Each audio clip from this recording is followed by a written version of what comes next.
Recuerdo cuando sentía que estaba alcanzando un nivel espiritual más alto, que estaba elevando mi conciencia espiritual, meditación, con el mindfulness, con la manifestación, y estaba pensando constantemente que estaba elevando mi nivel de conciencia hasta que descubrí que muchas de estas prácticas están basadas en mentiras, mentiras que yo ni siquiera había notado. Hoy quiero mostrarte cuáles son esas mentiras y cómo poder identificarlas. Mentira número uno. Tenemos que integrar nuestra sombra. En muchos espacios de la New Age y de la psicología espiritualizada se habla de esto de integrar la sombra, que tenemos que integrar nuestra sombra. El concepto de sombra, quizás si estás dentro de la New Age, sea algo que te suene o te resuene de alguna manera, o porque haces trabajo en sombras realmente, o shadow work, o porque has escuchado a alguien, algún otro facilitador que hoy por hoy está haciendo trabajo en sombras. Pero, ¿qué es esto de integrar la sombra? El concepto de sombra fue traído y fue uno de los pilares de la psicología de Carl Jung. Integrar la sombra se refiere a aquella parte de nosotros mismos que de alguna manera rechazamos o negamos o ignoramos. Entonces, normalmente lo hacemos porque, según Carl Jung, consideramos que no encaja con la imagen que nosotros queremos proyectar al mundo. Entonces, justamente lo que hacemos es negarla, rechazarla o esconderla. O también porque van contra de determinados valores, ya sea sociales, culturales o familiares. Según Jung, esa sombra no tiene por qué ser necesariamente mala. La sombra incluye tanto los impulsos que podrían considerarse negativos como aquellos que podrían considerarse positivos. ¿Qué quiero decir con esto? Que la sombra incluye la agresividad, los celos, el egoísmo, pero la sombra, según Jung, también incluiría todos aquellos aspectos de talentos desaprovechados o de creatividad desaprovechadas. Todo esto estaría conformando la sombra. Jung sostenía que la sombra no desaparece por negarla. Al contrario, supuestamente el negar nuestra sombra hace que su contenido se vea más de manera más intensa o se revele de manera más fuerte y de alguna manera distorsionada también a través de proyecciones sobre los demás. Por ejemplo, cuando juzgamos con cierta dureza aspectos de la personalidad de otro, supuestamente estamos proyectando determinadas cuestiones de nuestra propia sombra o de nuestra propia oscuridad. Integrar la sombra, según Jung, no implica actuar sin control, sino que implica aceptar todos esos impulsos como parte de nuestra sombra. Supuestamente, al reconocer nuestra sombra, nosotros empezaríamos a aprender cómo convivir con ella y cómo sacarle el mayor provecho. Lo que Jung propone es que si nosotros aprovecháramos de manera positiva la energía presente en la sombra, esto nos permitiría poder vivir de una mejor manera, de una manera más auténtica y más conectada con quien realmente somos o venimos a ser. Según Jung, si nosotros aprovecháramos esta energía constructiva que supuestamente estaría dentro de la sombra, podríamos vivir de manera mucho más auténtica. Pero, ¿qué implica trabajar la sombra? Trabajar la sombra puede tener varios aspectos, varias formas de hacerlo.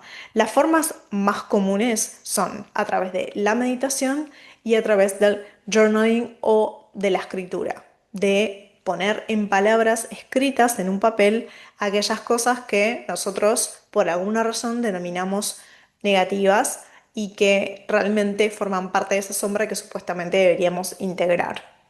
También existen personas que son psicólogos y que hoy por hoy están utilizando dentro de la práctica terapéutica el trabajo en sombras como una herramienta más dentro de las que tienen para trabajar con las personas en las sesiones. ¿Cuál es el objetivo del trabajo en sombras? El objetivo del trabajo en sombras es no justificar las conductas dañinas que tenemos, sino empezar a trascender la dualidad de lo bueno y lo malo. Cuidado acá. Trascender la dualidad de lo que es bueno y de lo que es malo. Entonces, supuestamente eso que nos imponemos sobre nosotros mismos sería una carga demasiado pesada y entonces la idea es que nosotros reconozcamos que la totalidad de nuestro ser incluye la luz e incluye la oscuridad. Lo que Jung básicamente propone es aceptar y convivir con nuestra sombra. Sin embargo, la Biblia nos muestra algo totalmente diferente. Según la Biblia, el pecado no es una parte neutral de nuestra naturaleza. El pecado forma parte justamente de nuestra naturaleza caída y no es algo de lo que tengamos que enorgullecernos. El pecado es esa herida que nos separa de Dios y que solo puede ser sanada gracias a Jesucristo en la cruz. Entonces Jesús promete perdón cuando nosotros confesamos nuestros pecados, nos arrepentimos de nuestros pecados y rendimos nuestra vida a Él. Entonces, en la primera de Juan dice, si confesamos nuestros pecados, Él es fiel y justo para perdonarnos y limpiarnos de toda maldad. Primera de Juan, capítulo 1, versículo 9. ¿Esto qué significa? Que nosotros no estamos condenados a arrastrar nuestra oscuridad por el resto de nuestra vida como una parte inevitable de nosotros. Nosotros en Cristo somos personas transformadas. Entonces, ¿qué hace Jesús? Él toma nuestro pecado y, como dice Salmos, lo aleja de nosotros, tan lejos como el oriente del occidente. Salmo 103 nos dice esto, que Él toma ese pecado y lo aleja de nosotros y que por su sangre somos purificados. En Isaías dice, aunque vuestros pecados sean como la grana, como la nieve serán emblanquecidos.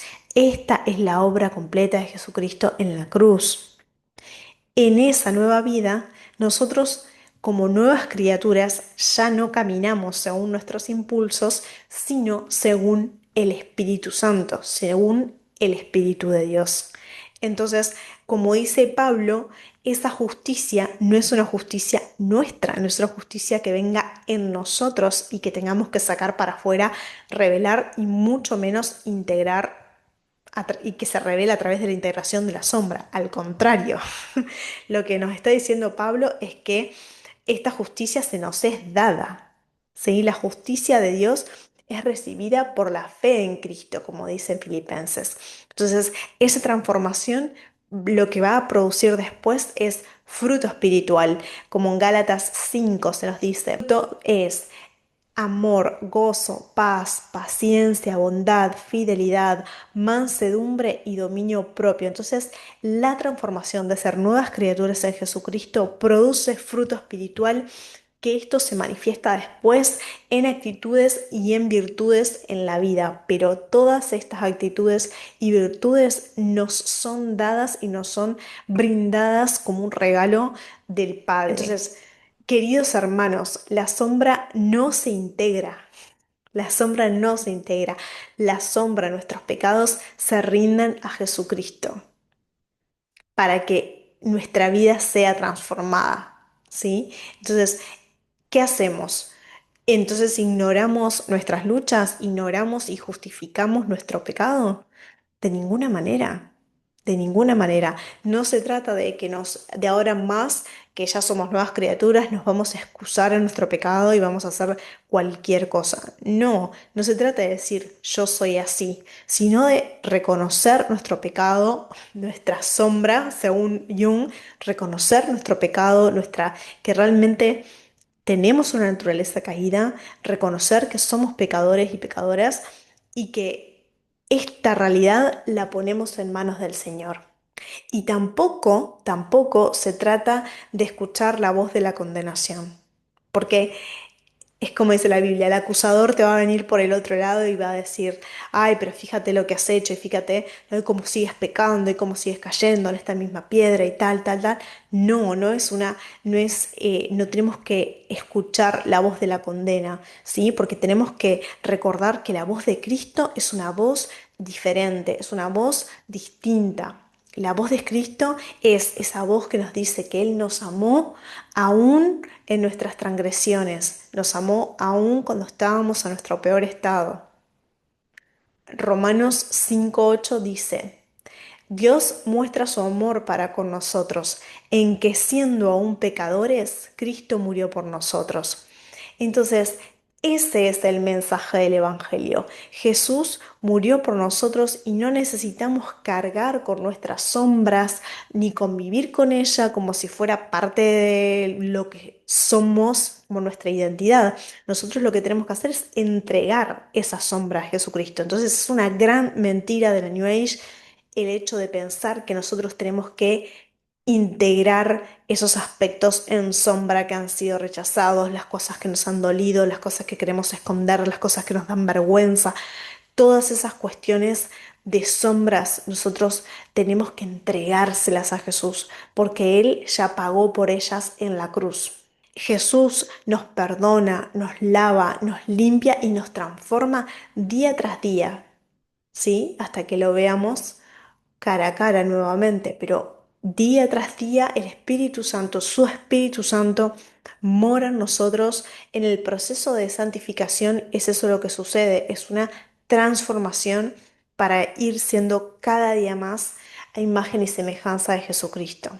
La siguiente mentira es la mentira número 2. Sanar depende solo de mí.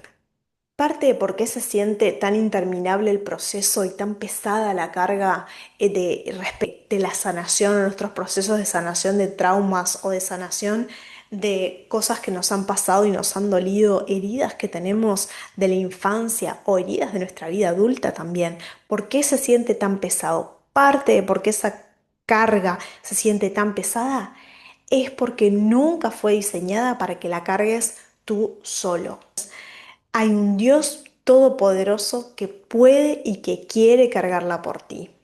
Lo que pasa es que esta es otra mentira de la New Age y del nuevo pensamiento que nos hace creer de que nosotros podemos con todo, que como los dioses somos nosotros, que tenemos a Dios dentro nuestro, nosotros en consecuencia, supuestamente, seríamos capaces de sanarnos a nosotros mismos. Nosotros solos tendríamos todo el poder dentro para autosanarnos. Pero quiero recordarte que confiar en Jesucristo, confiar en Cristo, no va a significar que el dolor va a desaparecer. Eso no es lo que dice la Biblia. La Biblia no dice confía en Jesucristo y tu dolor desaparecerá. No, la Biblia dice confía en Jesucristo porque es Él aquel que más te ama, aquel que puede limpiar tus pecados, aquel que quiere llevar tus cargas y que va a ser aquel que te va a amar más que nadie, que es el que hoy te ama más que nadie y es el que quiere caminar contigo y el que te quiere acompañar y sanar y el único verdadero sanador. En Mateo 11:30, Jesús dice claramente que su yugo es fácil y su carga ligera. Entonces, incluso en el medio del proceso de sanación, Él puede darte un gozo que no se puede explicar. Él puede darte una paz que no procede de este mundo. Jesús es el príncipe de la paz para todas aquellas personas, porque lo que hace la nueva era con todas esa mezcla de ideas y de tradiciones y de creencias y que es todo como una bolsa llena de cada uno toma la creencia que le gusta, el chamanismo, los pueblos originarios, cada uno toma la creencia que le gusta y va armando como un puzzle de creencias. Entonces, todo eso lo que genera es confusión. Y la confusión te va a alejar de una sanación verdadera. La confusión te va a alejar de una sanación verdadera, te va a alejar de Jesucristo y te va a alejar de ese descanso real que tú hoy estás buscando. La mentira número 3 tiene relación con la mentira número 2. La mentira número 3 se refiere a que, según los que proponen los nuevos pensamientos y la nueva era, según estos, los seguidores de la nueva era, todos tenemos a Dios dentro, todos tenemos esa chispa divina que a medida que vamos adquiriendo conocimiento oculto o a medida que vamos haciendo determinadas prácticas de autosanación, la vamos develando. Eso era lo que yo me repetía una y otra vez a mí y a las personas a las cuales enseñaba o les facilitaba todo lo que yo había estudiado. El hecho de que todos tenemos a Dios dentro genera la idea de que todos somos como pequeños dioses. ¿Mm? Y qué diferente de la visión bíblica que ser cristiano significa ser pequeños Cristos, ser seguidores de Jesucristo, ser discípulos, ser siervos del Señor. Qué diferente esta idea. Entonces, una de las frases más repetidas de la nueva era es que tú eres divina, tú eres divino, tú llevas la divinidad dentro. Pero quiero que pongamos en tela de juicio estas afirmaciones. Hoy mismo, si tú estás pensando en estas cosas, quiero que las repienses y que realmente te hagas preguntas y que te permitas, aunque sea, dudar de estas premisas. Esta mentira respecto de que yo tenía a Dios dentro mío me atrapó durante años. Fui de las que creía en este tipo de cosas, en todas las que nombro hoy, yo creía en todas y las defendía y las promovía. Entonces, hablo con conocimiento de causa respecto de estas mentiras porque yo las creí a todas. ¿Qué es lo que pasa? Todas estas premisas apelan a nuestro orgullo. Apela a nuestro orgullo, que bíblicamente es de los peores pecados. Realmente es el primer pecado, es el pecado original, el primer pecado es el que, en el que cayó el hombre, de pensarse que podían ser como dioses. Entonces, esto de sentirse que uno puede ser como Dios porque lleva a Dios dentro y realmente todos llevamos a Dios dentro, lo que hace es que nos hace sentirnos especiales, nos hace sentirnos poderosos, nos hace sentirnos autosuficientes, que todo lo podemos. Por eso muy vinculado con la de la que podemos sanarnos a nosotros mismos. Pero cuando miras la Biblia te das cuenta que ya en Génesis esta fue la causa de la caída del hombre. El hombre vivía en armonía perfecta con su creador, hasta que creyó que podía ser como él. ¿Qué deducimos de esta mentira? Que pensar que uno es un ser divino, lo que busca realmente es destronar a Dios de su trono divino. Es quitarle lugar y querer ponernos a nosotros en el centro, en el trono del mundo y del universo. Porque eso es lo que hace este tipo de filosofías, buscar que la persona se ponga en el centro del mundo. Sin embargo, las escrituras son claras. En Isaías 45:5 dice, yo soy el Señor y no hay otro. Fuera de mí no hay Dios. Entonces, nosotros no necesitamos ser dioses. Y la verdad es que sería algo que, una responsabilidad demasiado grande, ni siquiera la podríamos llevar adelante. O sea, gracias a Dios, gloria a Dios que no somos dioses y que somos su creación, porque realmente sería demasiado para nosotros. Somos su creación y tenemos que actuar conforme a ella. Nosotros no necesitamos y realmente no queremos ser dioses, no lo necesitamos y lo que sí necesitamos es ser redimidos. Esa es nuestra verdadera necesidad como humanos en la tierra. Cristo no nos llamó a despertar una divinidad falsa. Cristo nos llamó a recibir una vida eterna a su lado. Cristo nos llamó a que seas hija de Dios, a que seas hijo de Dios por fe y por gracia. Por su inmensa misericordia, Dios brindó a su Hijo unigénito para que no mueras y para que tengas vida eterna a su lado, no para que seas tu propio Dios en tu propia vida y en tu propio universo. Ahora quiero que pasemos a la mentira número 4. La mentira número 4 dice, soy capaz de manifestar todos mis sueños.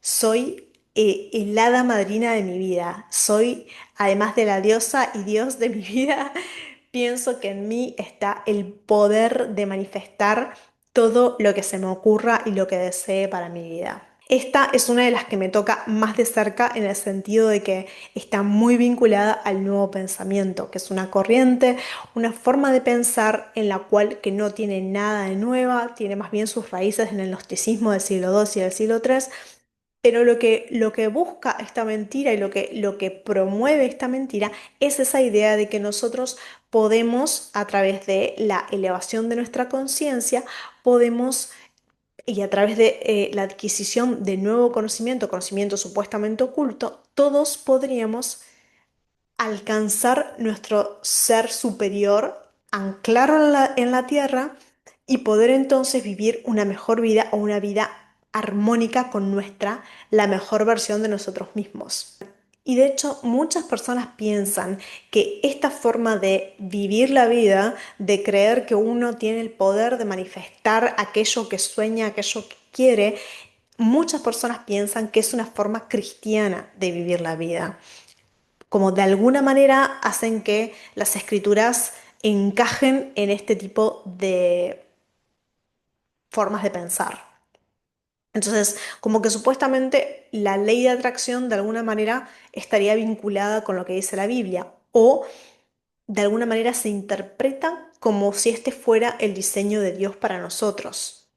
Sin embargo, esta práctica se opone diametralmente a lo que Dios pensó para nosotros. Se opone a la naturaleza misma de nuestro Señor soberano.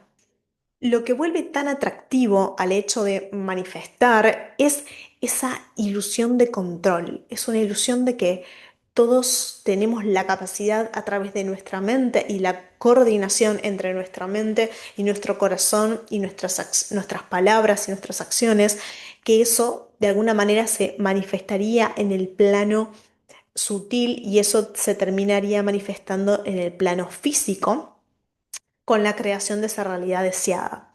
Entonces, lo que justamente hay de atractivo o de espiritualmente sensual detrás de eso es el hecho de que podemos controlar todas las cosas o gran mayoría de las cosas que nos van a suceder.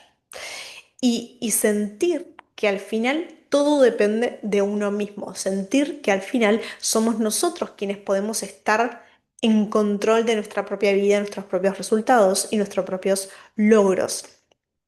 En lugar, porque esto es muy importante, ¿cuál sería la verdad bíblica detrás de esto? Que nosotros debemos confiar en la voluntad del Señor, porque la voluntad de Dios siempre, siempre es más grande, más alta y mejor. Esta mentira de la nueva era busca justamente lo contrario, confundirnos para hacernos pensar de que nuestra voluntad es mejor, es más alta y que nosotros sabemos mejor qué es lo que nos conviene. En Mateo 4 y en Lucas 4 vemos cómo el diablo ofrece riquezas, ofrece poder, ofrece una sensación de seguridad a cambio de seguir sus caminos. Pero si observamos con detenimiento, descubrimos algo más profundo todavía. Jesús fue tentado con cosas que ya le pertenecían. Entonces, el Hijo de Dios realmente no necesitaba nada de lo que el diablo le estaba ofreciendo en el desierto. Sin embargo, en lugar de tomar atajos, en lugar de actuar independientemente de la voluntad del Padre, ¿qué hizo Jesús? Le respondió con la palabra. Le respondió con Deuteronomio. Le respondió con versículos de Deuteronomio. Él le demostró lo que significa confiar plenamente en el Padre. Y eso es lo que nosotros tenemos que hacer. Porque al practicar la manifestación, lo que se termina comunicando, lo que se termina generando es la desconfianza en Jesús y se termina minando nuestra fe en Él. Lo que termina generando es que nos terminamos creyendo que nuestro propio plan es mejor y queremos sustituir el plan de Dios, la voluntad de Dios, por nuestra propia voluntad. Y ese aparente poder es muy engañoso y realmente no tiene permanencia, porque nuestros planes y nuestros sueños nunca van a ser mejores que los que tiene el Padre realmente pensados para nosotros, en el sentido de que sus planes son siempre mejores. Sí, pero en esto de sentirnos dioses y de creer que tenemos el poder dentro nuestro, también creemos que con las, las emociones y los pensamientos podemos crear esa realidad y adaptar esa realidad a lo que nosotros creemos que es mejor para nosotros. De nuevo, poniéndonos a nosotros en el centro. Pero la clave también está en el Evangelio, porque el Evangelio da otra esperanza. El Evangelio no pone la esperanza ahí. El Evangelio dice, Dios nos ofrece una vida abundante y plena en Él. Una vida abundante y plena con gozo, con satisfacción, con paz verdadera en Jesucristo. Todos los planes que nosotros pensemos, todas las cosas que nosotros ideemos desde nuestra propia conocimiento o lecturas de cosas o conferencias o prácticas o métodos o estudios, todo eso nunca va a ser superior de la voluntad del Padre para nosotros. En las manos de Dios, el corazón humano encuentra una seguridad verdadera. Es solo en aquel que nos creó es que podemos darnos una satisfacción duradera y una vida en verdadera plenitud. Y ahora quiero que sigamos con la mentira número 5. La mentira número 5 es: Jesús solo fue un maestro iluminado, uno de muchos. El pensamiento de que Jesús era un maestro iluminado más o un gurú más dentro de tantos que ha habido en la historia humana me pareció en su momento muy lógico. Lo veía en libros, lo veía en películas, lo veía en conferencistas, en personas que hablaban sobre diferentes religiones. Me parecía lo más lógico ver o considerar un Jesús que estuviera reducido a un mero guía moral, un Jesús que era un sabio más que hablaba de amor. Pero cuando lees la palabra te das cuenta que el Jesús bíblico, el Jesús verdadero, es bastante distinto de esta versión de la New Age. Cuando lees la palabra te das cuenta que el Jesús de la Biblia nunca se presentó como un maestro entre tantos. Jesús dijo ser el Hijo de Dios, dijo ser el Mesías. Ningún maestro iluminado ha dicho, ni realmente sería verdad, de que puede hacer semejante afirmación, porque es casi como caer en la locura o caer en la mentira. O Jesús era quien decía que era, o Jesús realmente era un farsante. Y tú y yo sabemos cuál es la verdad. La respuesta creo que es evidente. Tenemos varios pasajes dentro de la Biblia, pero por ejemplo hay uno en Mateo 16, en el cual Pedro confiesa y dice, tú eres el Cristo, el Hijo del Dios viviente. Entonces, nos damos cuenta de que Jesús no es un maestro más en la historia, Él es el Dios encarnado.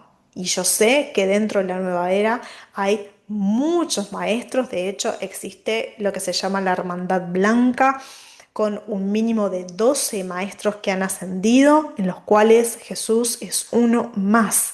Dentro del nuevo pensamiento va a ser un poco diferente. Jesús está mucho más mejor posicionado dentro del nuevo pensamiento porque se utilizan mucha terminología, muchos términos que son de la Biblia. Entonces ahí está todo mucho más confundido que si no has visto mis videos sobre las diferencias entre la nueva era y el nuevo pensamiento, te lo voy a dejar en la descripción para que lo veas. Pero realmente hay similitudes y diferencias entre estas dos corrientes, pero ambas coinciden en el hecho de que si bien la nueva era es mucho menos cristiano en su disfraz y el nuevo pensamiento lo disfraza con palabras cristianas, entonces puede ser más difícil por ahí de darse cuenta o de separar, de distinguir, pero realmente los dos presentan un Jesús falso, presentan un Jesús que no es el Jesús bíblico. Ninguno de los dos presentan a Jesús como el verdadero Hijo de Dios, como Dios hecho carne, como el Verbo. Tanto en la nueva era como en el nuevo pensamiento se, se piensa a un Jesús diferente y esto lo que hace es bajar o empieza como a generar un montón de otras creencias en base a esto, ¿no? En base a quién es Jesús, es que las personas empiezan a conformar también un montón de creencias respecto de el bien y el mal, respecto de la dualidad o realmente un Dios soberano, respecto del sufrimiento, respecto de la vida y la muerte, en función de quién yo pienso que es Jesús, es que yo voy a empezar a comprender un montón de cosas y voy a empezar a entender mi vida de otra manera, ya sea si me dejo engañar por las filosofías de la nueva era, el nuevo pensamiento, o si realmente empiezo a confiar y empiezo a vivir mi vida en función de la palabra de Dios. La mentira número 6 es que todas las religiones nos conducen al mismo lugar. Todas, al final, nos llevan a Dios. ¿Realmente esto es así? Suena tolerante hasta que comprendemos que esto es insostenible. O sea, realmente comprender que todas no te pueden llevar, es imposible que te lleven todas hacia Dios. ¿Por qué? Porque si cada religión es verdad, entonces todas se terminan contradiciendo, se terminan excluyendo entre sí. Y cuando vamos a examinar, porque ¿qué es lo que hay que hacer entonces? Ver cada una qué es lo que promueve, cuáles son las bases en las cuales están asentadas cada una de las religiones. Y cuando vemos las religiones preponderantes o las dominantes dentro de todas, las más difundidas, podemos ver que en sus textos sagrados em, vemos que todas hacen afirmaciones de exclusividad. ¿Y qué quiero decir con esto? Si todas hacen afirmaciones de exclusividad, entonces no pueden ser ciertas todas al mismo tiempo. Por ejemplo, en el Islam, en el Corán, el capítulo 3, versículo 85 dice, a quien desee una religión distinta, no le será aceptada. En la otra vida será de los perdedores. El hinduismo también tiene su propia visión exclusiva. Veamos, en el Bhagavad Gita, capítulo 9, dice, a que quien no cree en sus enseñanzas, en las enseñanzas del Bhagavad Gita, no puede alcanzar la iluminación. Además, su idea de la vida eterna no es la misma que en el cristianismo. Dentro de lo que es el Bhagavad Gita, lo que se afirma es que la vida eterna no es estar con Dios, sino un ciclo de reencarnaciones. Entonces, tú puedes volver a la Tierra como un animal, como otro ser humano, como lo que sea, dependiendo de cuál ha sido tu karma. Si has pagado o no has pagado karma, en función de eso es como vas a volver. Entonces, el budismo también, que muchas personas lo ven como súper inclusivo, el budismo también, dice en el Dhammapada, en un pasaje llamado precisamente el camino, dice, este es el único camino para la purificación, no hay otro. Es otra afirmación de exclusividad. ¿Y qué es lo que pasa? Que el cristianismo también hace afirmaciones de exclusividad. Veamos cuando Jesús dice, yo soy la puerta. Nadie llega al Padre excepto a través de mí. Aquí está la diferencia. El cristianismo es, de todas las religiones, la más inclusiva y te voy a contar por qué. Porque Jesús no le cierra la puerta a nadie. Jesús no es solo una opción válida, una de más. Jesús es la verdad, es el camino y la vida. Y nos dice que es es la puerta, es la forma de llegar hacia el Padre. Y que es nuestra manera de tener una vida verdadera, una vida plena y una libertad real también, una libertad solo la podemos encontrar a la verdadera libertad en Cristo y también una relación real con Dios. El cristianismo sí, también es exclusivo en el sentido de que es el único en el cual Dios se hace carne, baja a la tierra, se humilla, muere por nosotros, al tercer día resucita en la cruz. Entonces, Dios baja a nuestro encuentro y en la cruz abre los brazos y nos dice, ven a mí. Esto lo hice por ti.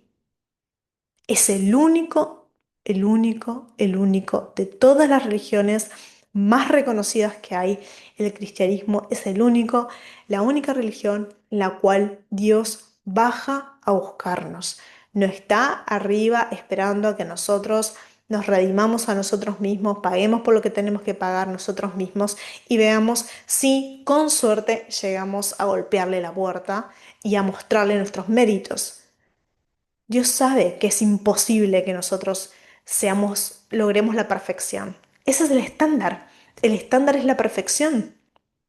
Y Dios sabe que nosotros no podemos cumplirlo por nuestra naturaleza caída. Entonces, ¿qué hizo? Desde el inicio del Génesis en la Biblia ya se nos dice, en Génesis 3, cuando el humano cae, inmediatamente Dios habla sobre la solución, resuelve el conflicto mayor de toda la humanidad en la semilla de la esperanza que es Jesucristo. Eso, hermanos, lo cambia todo. Como hemos visto, despertar espiritualmente no significa seguir todo lo que nos resuena o lo que le parece por fuera espiritual.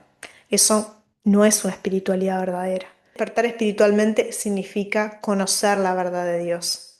Significa distinguir la verdad respecto de la mentira. Significa acercarte a Dios con claridad y con una convicción en el corazón. Hoy te he hablado de algunas de las mentiras más comunes que se encuentran o que puedes escuchar dentro de los círculos de la New Age y también del nuevo pensamiento.